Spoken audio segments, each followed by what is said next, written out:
Mental retardation, इसमें क्या होता है, जनरली इसके अंदर जो हमारा इंटेलेक्चुअल फंक्शनिंग है अडैप्ट करने की, उसमें कमी आ जाती है, जिसको हम कहते हैं मेंटल रिटार्डेशन।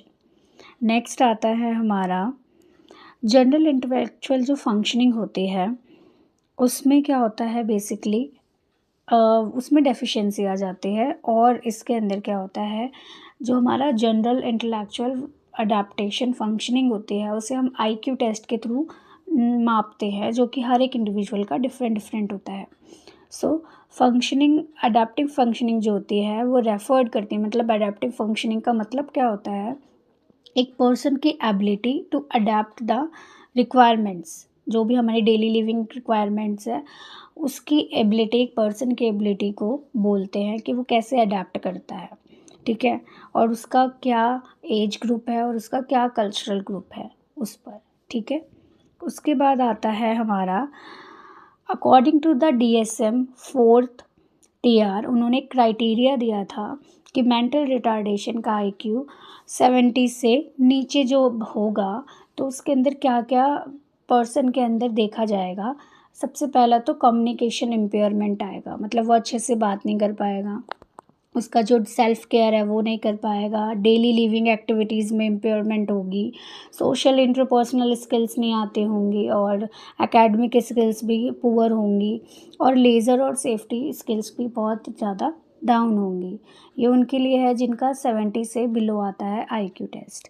उसके बाद आता है अकॉर्डिंग टू द ICD, उन्होंने कुछ क्राइटेरिया दिया था कि अगर 70 है तो IQ अगर 70 है तो माइल्ड मेंटल रिटार्डेशन में आएगा, और अगर 71 है तो मॉडरेट में, अगर 72 है तो सीवियर में, और अगर 73 है तो प्रोफाउंड में, और 78 अदर्स में आएगा, और 79 स्पेसिफाइड मेंटल रिटार्डेशन में आता है।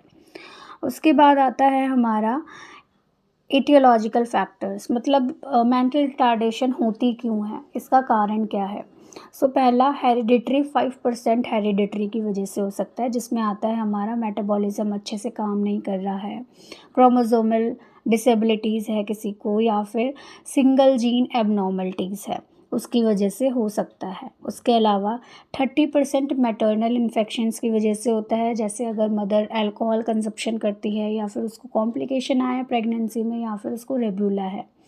उसके अलावा अब बच्चों के लिए पेरीनेटल फैक्टर्स कौन कौन से, ये 10% ऑफ केसेस में देखे गए हैं, जिसके अंदर आता है बच्चों का foetal malnutrition, infection, trauma during the birth, और बर्थ इंजरीज़ हो गई, प्लेसेंटा प्रेविया हो गया है, अगर किसी को प्रीमेच्योर सेपरेशन हो गया प्लेसेंटा का, अम्बिलिकल कॉर्ड प्रोलैप्स हो गई है, तो इन कंडीशन में भी बच्चे के दिमाग पर असर पड़ सकता है।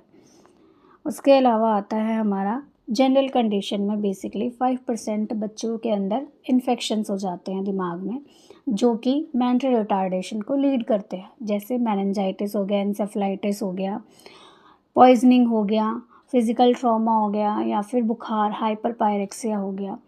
ओके, सो ये भी लीड करते हैं मेंटल रिटार्डेशन को। अब आता है हमारे इन्वायरमेंटल फैक्टर, जो है वो 15 से 20% इफ़ेक्ट डालते हैं एक मेंटल रिटार्डेशन में। नेक्स्ट आता है हमारे लेवल्स होते हैं IQ के, अगर लेवल माइल्ड है तो वो 50 से 70 के बीच में होगा, अगर मॉडरेट है तो 35 से 49 के बीच में इसका टेस्ट का आएगा, और अगर सीवियर है तो 20 से 34 में आएगा, और अगर प्रोफाउंड है तो लेस देन 20 उसका स्कोर होगा।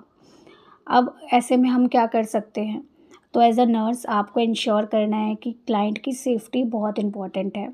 स्मॉल आइटम्स या फिर स्मॉल या शार्प चीज़ें पेशेंट के आसपास या क्लाइंट के आसपास नहीं होनी चाहिए। जब आप उसको एम्बुलेट करना बहुत ज़रूरी है, एम्बुलेशन का मतलब चलाना फिराना बहुत ज़रूरी है। फिज़िकल एग्रेशन ना हो ये कोशिश करनी है, उनके लिए एक पॉजिटिव फीडबैक ओपन करना है, और अगर क्लाइंट अच्छा बिहेवियर करता है तो उसे अप्रिशिएट करना है। नेक्स्ट आता है, अब आप एज अ नर्सिंग डायग्नोसिस इसके अंदर क्या क्या बना सकते हैं, तो सबसे पहला self care deficient related to इमेच्योरेशन।